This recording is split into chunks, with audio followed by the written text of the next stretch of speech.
majestic, and almost extinct in the wild. Yet in South Africa, around 1,500 lions are still killed each year in the name of trophy hunting. In order to provide a constant supply of living targets, the hunting industry has had to turn to captive breeding. Glengarriff Lion Reserve was established to try and ensure the survival of thoroughbred lions. Today, this woman is struggling to keep the dream alive. If they started using their claws, I wouldn't be able to go in there. They're just treating me the way they would their mom. They don't realize that I'm so fragile. Well, actually, they do a bit. But all of this is at risk. Hungry predators want the land, and the hunting industry has its sights on the lions. Those lions must always remain on Glengarriff, which is what has brought us to today's fight. This is the story of a woman and her friends who are dedicated to keeping Glengarriff going, providing hope for future generations. Come, my babies. Whoa. These are the stars.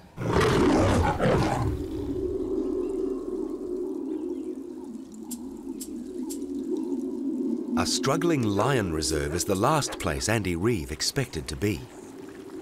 A chance visit to Glengarriff Farm changed her life forever. Hello. Nicely. The more they get into this play mode, running around and jumping, the more they're going to want to then have a little play with us. So be warned. Because the way they play with us is rough. Don't wear your watch, cell phone, glasses could go. Glengarriff in South Africa is home to over 50 lions. Andy, a midwife more used to human babies, found herself hand-rearing 5 abandoned cubs. Now much bigger, they still want to play with her. All the different pieces of my work, it kind of prepared me for this in that a lot of what I've done with human babies has helped me here. I've really had to bring all of those skills and that experience in getting the cubs through the early weeks and months. Who would have known that I was doing that so I could actually look after lions? In the 1950s, there were an estimated 400,000 lions in Africa. Today, the number is thought to be well below 20,000 due to hunting, loss of habitat, and disease. Glengarriff was established by businessman Pat Shannon to maintain genetically diverse lions for future breeding. I think it's very important that lions of that caliber are saved. Why the Glengarriff lions are so important is that they have a healthy gene pool, which is quite unique in a farm that size.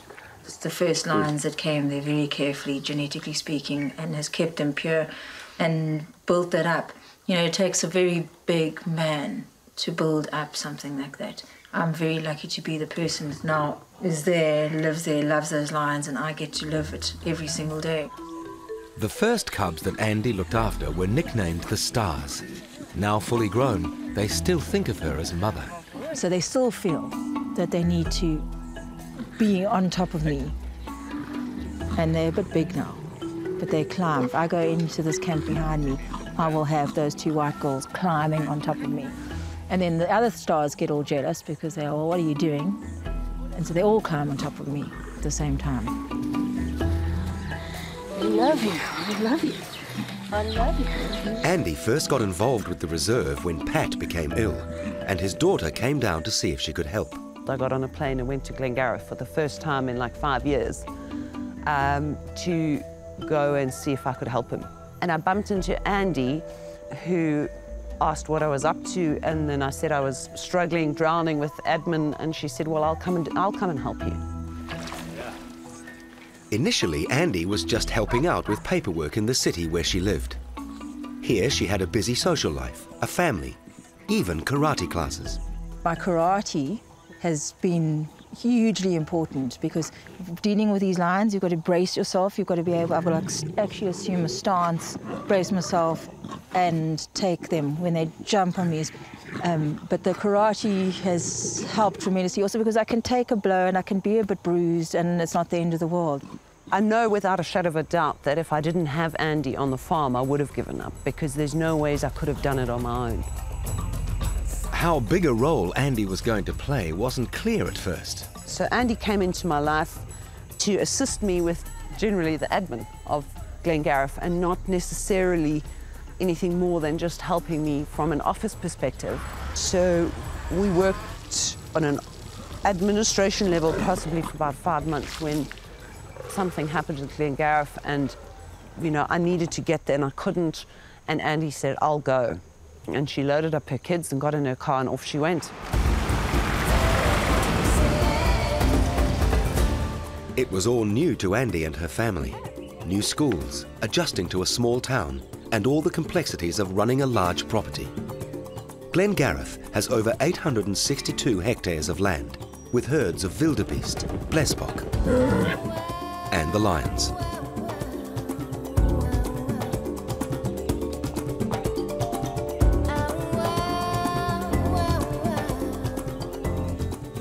This is where it happens.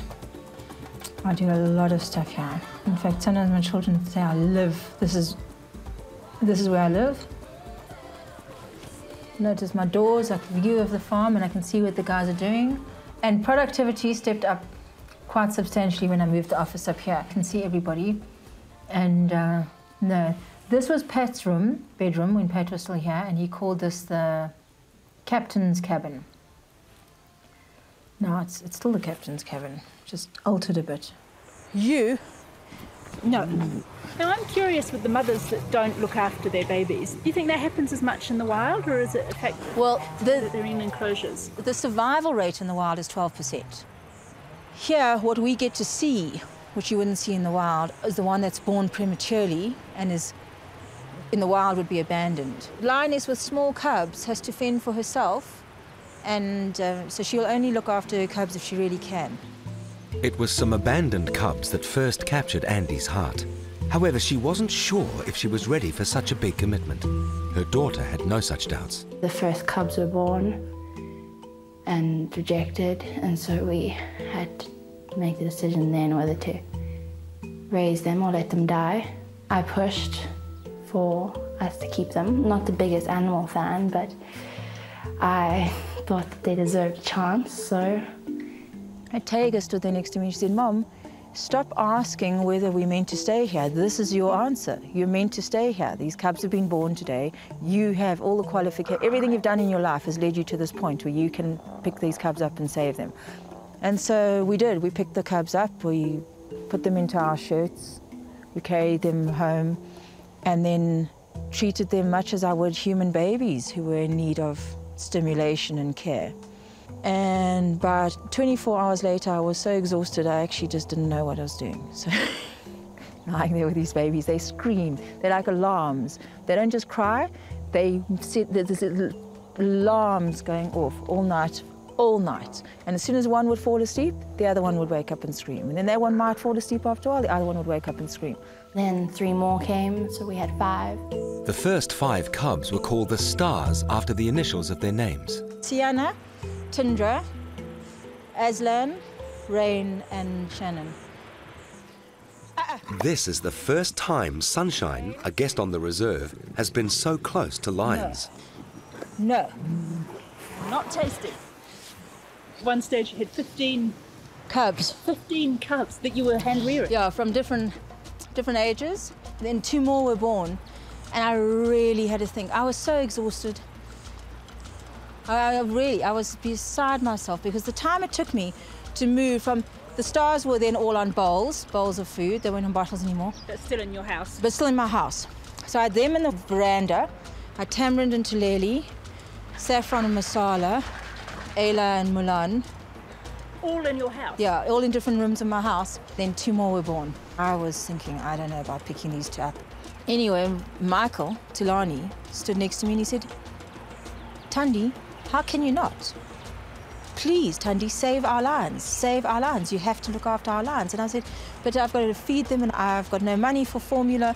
And he just looked at me with this look of astonishment. He's like, are you going to let the lions die? And I was like, no, of course I'm not going to let the lions die. Of course I'm not. And then he's saying to me, how can you not look after, you know, aren't you going to save the lion?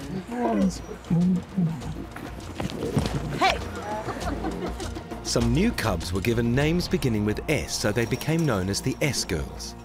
They haven't seen Andy for a while, so they're a little overexcited about her visit. Oh, I want to go to the gate. The lions see Andy as their mother. They've learned to retract their claws when playing with her, but it can still get pretty rough. These particular girls were the ones that stayed in my bed the longest. They love to be in my bed. And the moment I let them into the house, they run upstairs. They won't slinger downstairs. The stars always used to sit on the sofa and watch TV. These girls just want to be on my bed. I picked them up when they were 24 hours old, which was leaving them a bit long.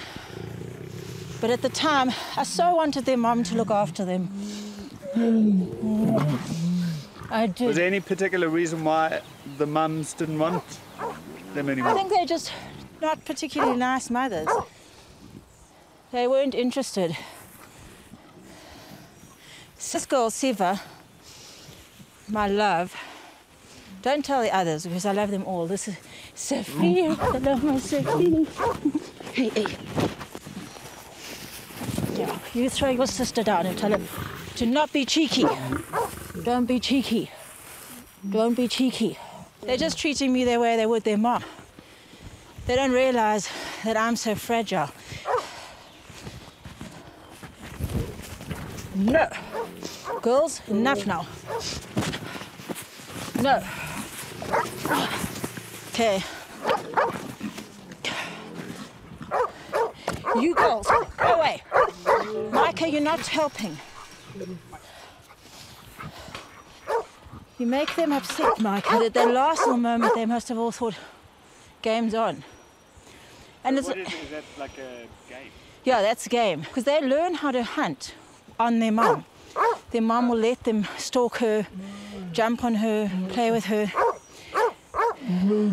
Oh, babies. No, you make it worse. You incite them. You can't be here. Baby. Do you want to eat the dog? Huh? Do you want to eat the dog? Next, has Andy bitten off more than she can chew? How do we pay for the diesel every day? How do we pay for wages and electricity? How are we going to come up with the money? Andy Reeve and her family found themselves falling in love with the cubs they were hand-rearing on Glengarriff Lion Reserve. At first, their stay was only going to be temporary. That changed as Andy became more involved with the lions and managing the property which was losing money and in danger of being sold off. How do we pay for the diesel every day? How do we pay for wages? How are we going to come up with the money? Fences, water, electricity, tractors, tyres, diesel. And then I'm also managing lions. And yeah, they're part of the farm, but they require, at the time, to be with them, to speak to them, to care for them, to make things right, especially with the younger ones, is actually another job. And looking after cubs means constant house calls from Johan the vet. Hello. He vomited that up. No, he vomited before that. Before that. Oh, baby. Oh, baby. But it's only that once that he vomited. It's not that he's been doing it quite often. Baby. No, he's been the healthiest baby ever. See, this is how you keep them calm. You've got to rub their throat and their genitals. Oh, is it? And then they stay. Also, stimulating the genitals is what the cub's mother would do. It toilet trains them, as the vet is about to find out. Right into my eye. Good boy. Did it go in your eye? Yeah. Yeah, it's a good boy. It's a bit soft, but it's quite But good. it's not too bad, eh? It's really... Did you do that nicely for the doctor? You said, look at me. Okay. I think he's okay. If there was something seriously wrong, you would see it in there. Andy is pleased it's nothing serious, though there's another vet bill to add to the pile on her desk. Financing Glengarriff is an ongoing problem. Aside from the usual costs, there are over 50 lions that need constant feeding. Andy's come up with a novel way of keeping them supplied. Cows often die on the many farms that surround Glengarriff. These ones were struck by lightning.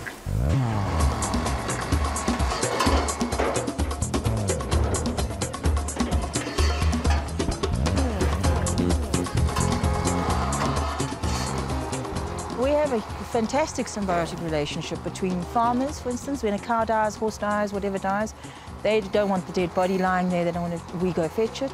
So there's no money exchange. It's just help each other exchange. I'm seen as the undertaker. A lot of these guys never see me other than when I, dead cow, and I say, oh, that's fantastic. I mean, no, sorry for your loss. And then I come and fetch their dead animal, and then the colours, when they're culling, we go around and we mop up, we take all the heads, all the innards, all the bits and pieces of the animal that can't be used for meat and biltong. We're very fortunate to have a great relationship with all the farmers around the Harry Smith area. Very grateful. The meat from dead animals helps keep down costs, but it's not going to be nearly enough. Andy is constantly trying to find new sources of money. She's found a pile of old hides in a shed and is hoping to sell them. Everything that we can get out. Everything? Everything that's not black wildebeest. He will buy everything that's not black wildebeest. Even if it's not such good quality, he will pay us less for that one. But you'll still buy it? But he'll still buy it. Helping pack the hides is a good friend from England, Kathy Murrell. I came out to South Africa to see two friends of mine. And of course, the moment I got here, I just fell in love with South Africa. And that's when I met Andy. And we just sort of clicked from the beginning and became such great friends. And it was so incredible. At my age, I mean, I'm an old girl, to sort of just pack up and shift to a strange country. Kathy had come up, she'd been to the lion farm for a few days. And then a few months later, she came for a few days, a few months later, a few days. But she kept coming back for a few days here and there, and absolutely loved it here. Sold my house, packed up and came up, and I've been here ever since. Good, thanks. Tea time. The shed has provided a good haul of hides, but not enough to attract really big buyers. As usual, Andy has a solution.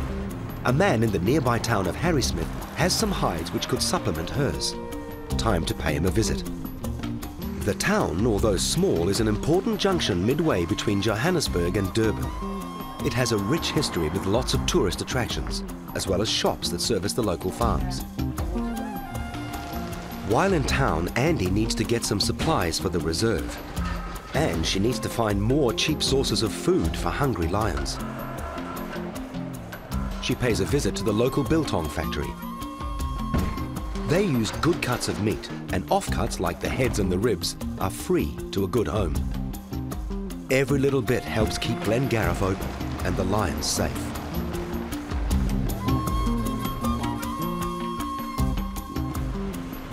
We wouldn't normally get ribs from him because there's not a lot of meat on here. He only gave this to us because we haven't received a lot of cows this last week. They've got to get all parts of the animal ultimately, but they'll get some of it one feed, and in 4 or 5 days they'll get another bit of the animal because they get different nutrients from different sections. The ribs are not going to go very far, and dead cows are in short supply. There's been a lack of cows coming through this week. Yeah, well, on Monday we had 9, last Monday, but we haven't had a call. No, I haven't seen any dead bodies coming in. Yeah. And then this morning we got 2 cows and we got 30, how many heads do you think we got? 30 heads and all the innards. Brilliant. Just text me if you want me at the weekend and I'll go out with, who's on, Trelawney? Elias. Elias. Okay then, bye. Okay, bye. And I love it. I absolutely adore every single day I get up and I have a meeting with Andy in the morning. We always have coffee together. And I think, oh, what am I going to do today? And then something just pops up out of the blue. It's one thing having dead animals arriving. It's another thing when you've got a live horse arriving here, standing around, looking in the eye, and then you kill it to get to the lions. You'll have to... No. One knife into the brain. Oh. I must go and hide. Horses, people feel differently about their horse than they do about cows. You know, if a dead cow, it's just money. They're like, oh, I'm going to write off. And when we fetch horses, a lot of the time the horse has to be put down. The farmers will request, oh, please let my horse, if it's a horse that they love, or the child's horse, please let my horse be eaten by the snowman. Yeah, they want that to be the end of their horse. Here we go. Yeah, okay. Well, thank you, and thank you for driving all the way here. No, you're welcome. I need to go and get her foal now. Next, Kathy attempts to save the horse from its fate. It's been reprieved. No, I did not say that. Oh, please. You have to listen. And there's an urgent house call from the vet. You want to ask me about the horse, don't you? I'd heard, Andy said to me in the morning, we've got a horse coming, but it's alive. So I thought, I've seen dozens of horses come in, and I've seen Tulani put a horse down that was badly injured. Then Andy became very soft-hearted and said the horse can roam around all weekend and just eat grass, and I didn't think twice about it. And I came out on my stoop as usual to find this horse nuzzling all my plants, which you can see she ate all the way through. And I don't know, I just sort of thought, oh, I'll go and get it a bit of bread. And then one thing led to another, to another, to another, and all of a sudden, I'd called the food by a name. I called her Flame. She used to come to my house and stick her head through the window and whinny, and when I came out to her and fed her apples and bread, and she would just nuzzle into me. And I was very concerned about this horse, thinking, I wonder if Andy will let me keep her. So I wrote Andy this very silly petition for a reprieve. As Governor of Harrismith, please save the horse. It's all right. But I have noticed this weekend, I don't know whether it's since the horse came in and they chased the horse carriage, but every time we've driven through there, she's given chase to the calf. Not for long, but she's interested. Yeah. They're all... Yeah, see, that's why I said to you should see the boys up there, up on the hill. I was saying to Michael on They're Friday. all just checking their horse out. I also said it to you, that my decision here is between let the horse have a little bit of grass for a few days, not to fatten it up, but just to let it have a little, relax, have some food, be happy, and then let's kill it. Whereas at the downside to all of that is that we've got all these lions watching and pacing, and something's going on in their minds. They're watching this prey. They cannot wait. It's been reprieved. No, I did not say that. Oh, please. You have to listen. Please. No, What did it's you not a say? matter of please. I said on Friday we didn't put it down because I decided it was so traumatized by its drive here and it was hungry. Let it spend some time walking around here calm, eat some grass, Yeah. be relaxed, And then kill it. and then kill it. Okay. Because it's so old. And its teeth are so bad that it can't chew properly and can't talk. The thing is that all the time it's walking around inside here, the lions are watching it, and the lions are changing their attitude. The lions are looking at this prey, and the lions are getting freaked out. They're not complacent, they're not happy, behind their fences doing their thing. Every one of those lions is looking, saying, I want to get out of here, I want to get out of here, I want to get out of here. They're all going into that mode of, I want to kill. It's not fair on these lions to be sitting there behind a fence when their natural prey is right there and be keeping them behind the fence. It's not right on the lions to do that. I understand. Could you do it quickly? When do we do it? Don't let us stay long. No. Because I'm very attached to her now. She comes to my house every morning and I feed her and she whinnies. I understand. They were very agitated. It was quite remarkable. I'd watched Fire and Komoko come up here, and the horse spent most of her time here, and they were tracking her, and they couldn't understand why she wasn't being fed to them. And I noticed it when she came up to the main house and was eating all around the house. It was sort of, they're really looking at her, really agitated. So I knew deep in my heart that now there couldn't be something like that roaming around the farm, because it's dangerous, because the lions are thinking, ooh, there's dinner, let me go get it. And they get more and more agitated. And then that's not good for us humans. I think I'll always be a bit silly about any live animal that comes on the farm. But I just hope now that they just take it away quick and do the deed. There's nothing similar to living on this farm with these lions. I mean, we now get so used to it and it's just a way of life, but actually to be living here, fetching dead cows and horses, dealing with body parts. I mean, I've got a permit to deal in body parts. I mean, how crazy is that?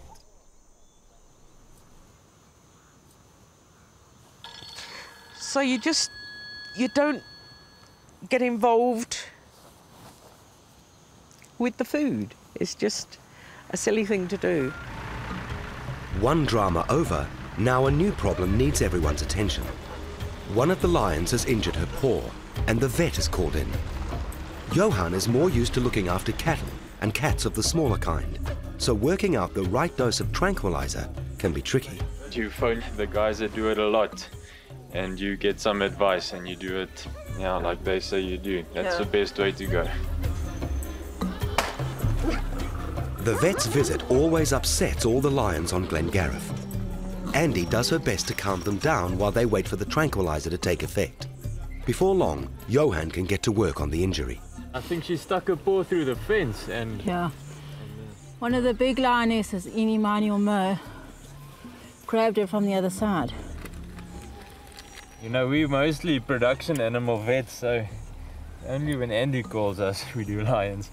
We do quite a bit of wildlife, buffalo, zebras, but that's a nice thing about the job. You always do something else every day. The wound is being stitched together, but it seems to be more traumatic on head worker Thulani than the lion. You can put a knife through a horse's head, but you don't like to see this. Huh? He's turning green. It's babies. Green. You want to swap? You want me to hold it? Just say. Before long, the stitches are in and a bandage is applied. An antidote to the tranquilizer is given, and the lion is soon awake, wanting love and attention from Andy. Oh, my girl, my big girl. But it's Thulani who knows how to really get her to forget about the operation. From poor little baby to like lion. Lion. But all this is under threat. Next, Andy reveals just how knife-edge it really is. Hunters were lined up to buy all the lions. And these hunters mean business. For some reason, bow hunters love to shoot arrows into lions. It's a constant struggle for Andy and her team to keep Glengariff going and the lions fed. Each lion will get through 4 to 6% of their body weight a week. That's a lot of meat. Another idea Andy's trying out to raise money is having guests come to Glengariff to experience lions close up. There's a big hierarchy. Tamarin can't say no until the others have finished. Oh, the boy. Oh, the boy. How's your paw, my girl, my big girl? This dog licked you when you were little, licked you and looked after you. You can't eat him now. Let's not eat the dog. But having guests can lead to problems. There was this guy that came here and he brought his wife, and his wife was sitting with me and she said she'll help me bottle feed. And while she was sitting there with my cubs all over her laps, and she then mentioned that her own domestic cats at home all got this illness and they're all sick. And Sinead jumped up and said, have you changed your clothes since you came from your sick cats to our cats? Oh no, she came straight from them. Everybody got Kilisi virus. And pulling them through the Kilisi virus was touch and go. There was a lot of effort put into that. Lessons learned, it's time for some more lion etiquette. They come up to you, press against them, move them, rub them, be strong, in control. They really are fun. Okay, perfect. The lessons are put to the test as some of the lions are let out. She's sussing you out.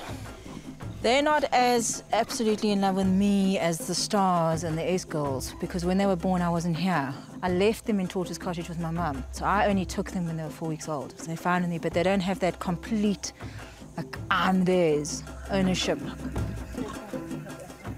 be scared, baby girl. Don't be scared, baby girl. Don't be scared, my angel. No, don't get scared. Don't be scared. More scared than brave, cowardly lion, and they're also lazy.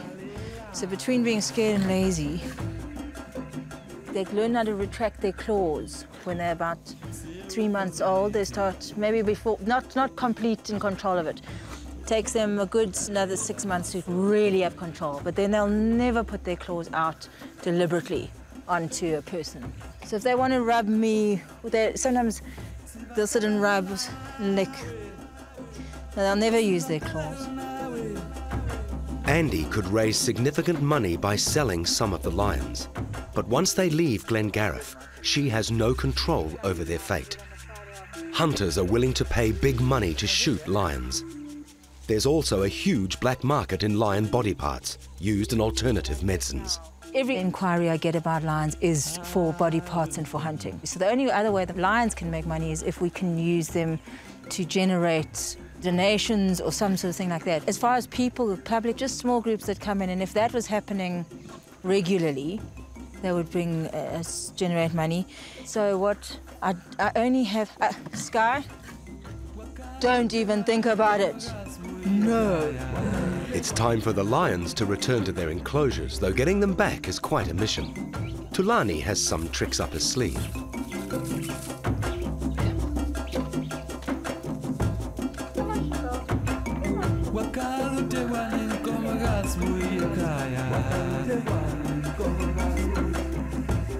But there's always one who insists on a bit more playtime. And even Andy doesn't seem to have much success getting him to behave. Eventually, another staff member helps out.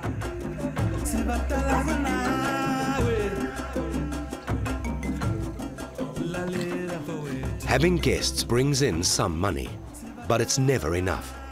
Fortunately, Andy is always thinking ahead and has come up with a new plan. There are natural herds of blesbok and wildebeest roaming the estate. Their numbers need to be controlled. Andy realized that this could both provide meat for the lions and revenue if she let hunters do the culling. Then I got a call in August from some hunters saying they want to book the house, 8 hunters, 3 nights. I started working on how much money would come in from getting hunters in to shoot some of the animals, which I anyway had to cull by the end of September. So to allow hunting was something that I really took a while to get used to the fact. So anyway, after I'd been here for quite some time, nearly a year, and adjusted my mindset that I'm dealing with predators, I'm rolling on the predator level, we have to be able to deal with prey. And by then I'd fished so many dead cows and live cows and live horses that we have to put down when we get there, and picking up bits and pieces of buck from culls. So I'd become a little bit more accustomed to dead animals. But what I felt was I didn't want hunters going out into the land and animals die without me, that's just happening out there behind me. And on the other hand, money's coming into my bank account. I wanted to join the dots between animals dying, me giving permission for those animals to die, and the money coming into my bank account. So learned how to shoot. And then skinned, gutted, and I ate meat for the first time that night in 27 years. It was so delicious. I was like, oh man, I'm missing out. So I turned in a complete free stater, eat meat. I don't hunt, I only killed that one. But I wanted to, if I'm going to say it's okay to kill, to get the money, and get killed to feed my lions, then I've actually got to be able to make that kill myself. Wildebeest are not the only animal on the International Hunters menu. There are those who will pay up to $50,000 to shoot a lion. As a result, South Africa now has what is called the canned hunting industry. Canned hunting is where the target animal is unfairly restrained from escaping the hunter, either by physical constraints such as fencing, or by mental constraints such as being habituated and bottle-fed and raised by humans. So that's what canned hunting is. The person who involves himself in canned hunting doesn't want to spend the money that he'd have to spend to go and hunt a wild lion. It's much cheaper to fly out to South Africa and have a lion ready-made to be shot by him here. It's very popular with bow hunters. For some reason, bow hunters love to shoot arrows into lions. For example, they'll fly out from the States. They'll land at Johannesburg in the morning. They'll be picked up and taken out to their canned hunting farm. By midday, they'll have their lion. Following day, they'll have their whatever species they want. And in the evening, he can take his family off to the casino to do some gambling. So that's the kind of market. It's really got very little to do with hunting. Though Andy and Tracy would never think of allowing their lions to be used in this way, creditors are breathing down their necks. The fate of the reserve and some very valuable lions is hanging in the balance. This farm is under attachment for a legal case. Pat Shannon has a debt. It's not a debt accrued here, and due to people not doing what should have been done legally, a default judgment against him, and he owes them a questionable debt. But they managed to keep setting auction dates to sell the entire farm and everything that is here, lock, stock and barrel. The hunters were lined up to buy all the lions.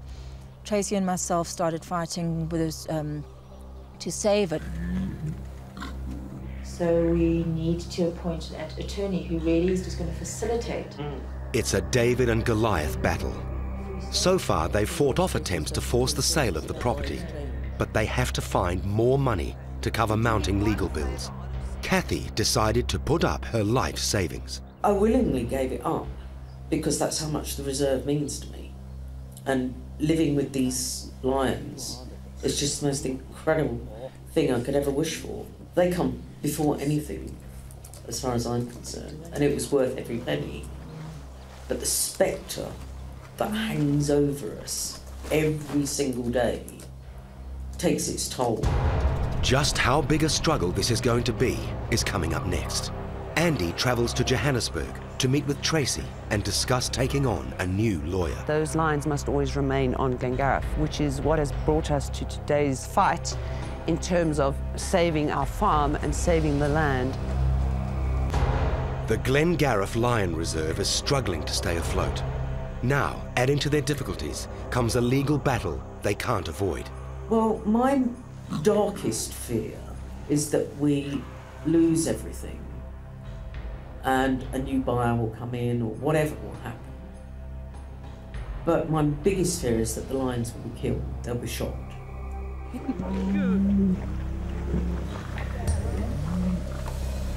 Try not to move away if you can. Try to stay in her embrace. No. Guys, you be nice. Nice to Sunshine. She's nice. Yeah. It's scary. It's scary when they're running at you and that force when they hit you. But can't describe how it feels. Just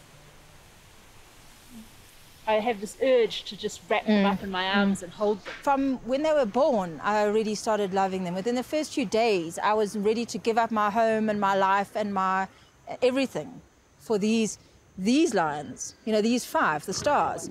And then I grew to love other lions that are around here and know them and, you know, get to know their different characters and little things about them over a while. And the thing is also the honor. Do you know the honor that I feel, the fact that they love me, that these guys choose to love me. They get excited when they see me. When I arrive home, they bound down, they love me, they just can't stop licking me and hugging me. And I know when I can, sometimes if I go away for a day or two and I come back, not in a normal roaring time, because lions tend to roar at certain times of the day, and you know, I kind of know when the lions roar. But when I come home from somewhere, within the first half an hour of being home, everyone's roaring, and they roar for like 20 minutes or so. Andy does need to leave Glengariff to see a new solicitor who may have found a way to overturn a past judgment and save the reserve. It means a long drive to Johannesburg, but it could be the answer to their prayers. A new attorney, and he's going to meet us tomorrow with the advocate. So I'm going to go this afternoon and I'm going to come back on Thursday only. Okay, cool. There's a lot riding on the trip, and everyone's worried about the outcome. As usual, Kathy manages to remain upbeat. And then there were lions following, and I had this little stick that if I'd actually hit any of the lions with it, it would have just gone, it was more like a twig. I patted one. Oh, well done. One, because I thought, I came up during the afternoon and I thought, I better not chance it. Because when they're out of the cage, they look huge. I can stroke them in there, but when they come out, I think, big lions.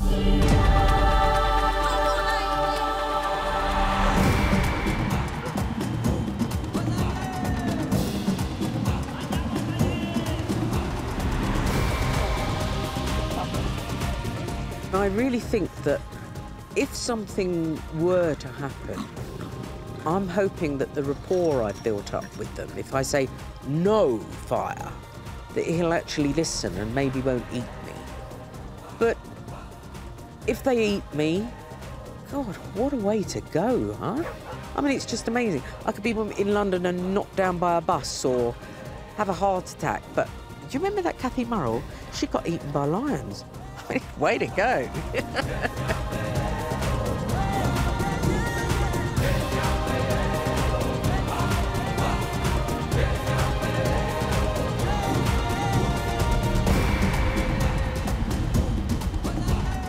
A new legal battle is about to begin.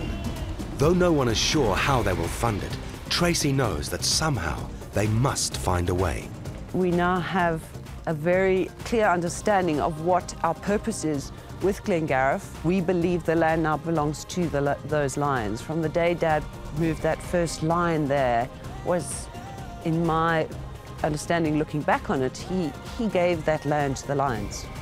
So we can use the land for other things, but those lions must always remain on Glengariff, which is what has brought us to today's fight in terms of saving our farm and saving the land.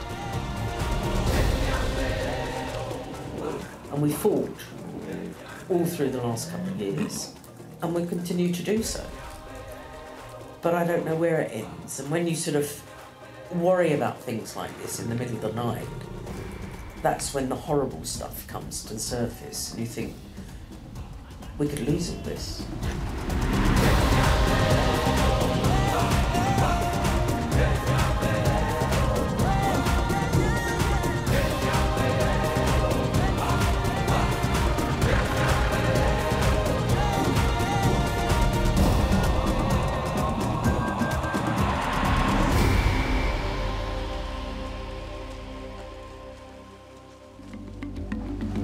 Next time, Andy has to deal with tragedy as a cub is mauled by one of the lions. Her lung was punctured and she's paralysed.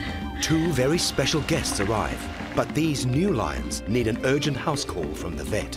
And more heartbreak as Nelson Mandela's death rocks the country. He meant so much during that time. And the latest addition to the house learns early how to eat the dog. But this dog